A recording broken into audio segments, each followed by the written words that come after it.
नमस्कार दोस्तों, एक बार फिर से स्वागत है आपका देश ऑनलाइन में। मैं हूं आख्या, कुछ और नई और रोचक कहानियों के साथ। दोस्तों, पाकिस्तान की हालत इस समय क्या है ये हम सभी जानते हैं। पाकिस्तान के इमरान खान की हालत चूहे से कम नहीं हो रही है, लेकिन हम आपको पाकिस्तान के कुछ ऐसे इंसानी चूहों के बारे में बताएंगे जो आज़ादी से पहले पाए जाते थे। जी हाँ, ऐसे इंसानी चूहे जिनके बारे में आप जानेंगे तो हैरान रह जाएंगे। इन्हें डोले शाह के चूहों के नाम से भी जाना जाता है। देखिए ये स्पेशल रिपोर्ट। दोस्तों, भारत और पाकिस्तान का जब बंटवारा हुआ उस समय पंजाब का भी बंटवारा हुआ था। पंजाब प्रांत के गुजरात ज़िले में पाकिस्तान में पीर डोले शाह की एक मज़ार है। डोले शाह औरंगज़ेब के ज़माने में यहाँ पर रहा करते थे। पीर बाबा साहब का ये दावा था कि वो बांझ औरतों को औलाद दे सकते हैं, लेकिन इस दावे के साथ साथ उनकी एक शर्त थी कि जब औरत को अपना बच्चा होगा तब वह अपना पहला बच्चा उनकी दरगाह पर पीर की सेवा के लिए छोड़ के जाएगी। दोस्तों, यही नहीं, ये परंपरा आज तक चली आ रही है और एक अनुमान के मुताबिक अगर देखा जाए तो लगभग पिछले 300 साल में से 1 लाख से ज़्यादा बच्चे इस दरगाह पर छोड़े जा चुके हैं। ये बच्चे जो दरगाह पर ही पलकर बड़े होते हैं, इनमें एक खासियत है। अब आपको बताते हैं कि वो खासियत क्या है। ये बच्चे अपनी उम्र के हिसाब से शारीरिक तौर पर तो बड़े हो जाते हैं, लंबे चौड़े हो जाते हैं, लेकिन इन बच्चों का सर 1-2 साल के बच्चे जितना ही बड़ा रहता है।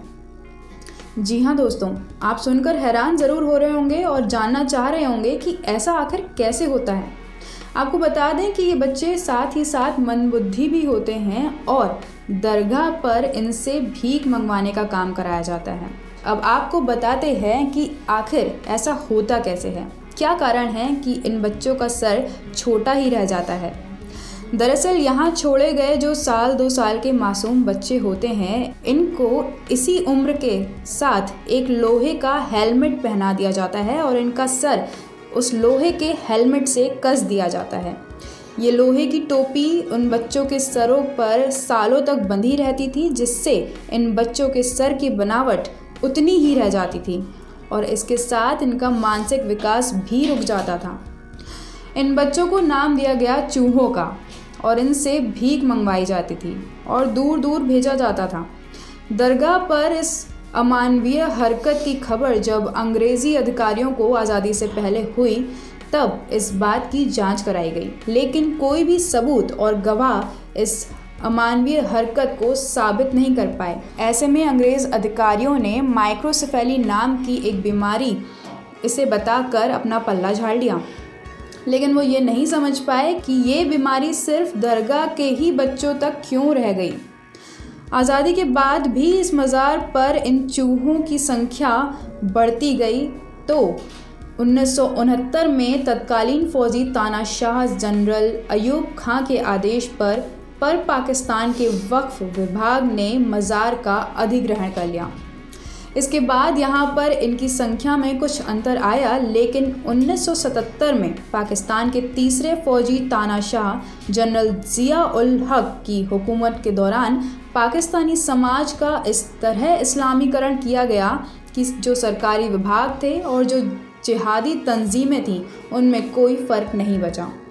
डोले शाह की ये जो मज़ार थी, ये भी इससे अछूती नहीं रही और सरकारी नियंत्रण के बाद भी उस दरगाह के मौलवी अपने मनमानी करते रहे। नतीजा ये हुआ कि आज भी गुजरात शहर में 10,000 से ज़्यादा चूहे भीख मांग रहे हैं और दरगाह में खजाना भर रहे हैं।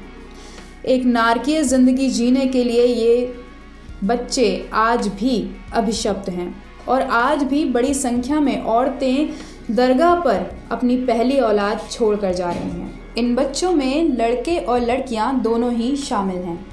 इन बच्चों की कहानी वाकई में रूह कपा देने वाली है, लेकिन इनके शोषण से भी पाकिस्तानी सरकार की कान पर जूं तक नहीं रेंग रही। ऐसी ही और भी तमाम जानकारी हम आप तक लाते रहेंगे। आप देखते रहिए हमारा चैनल देश ऑनलाइन।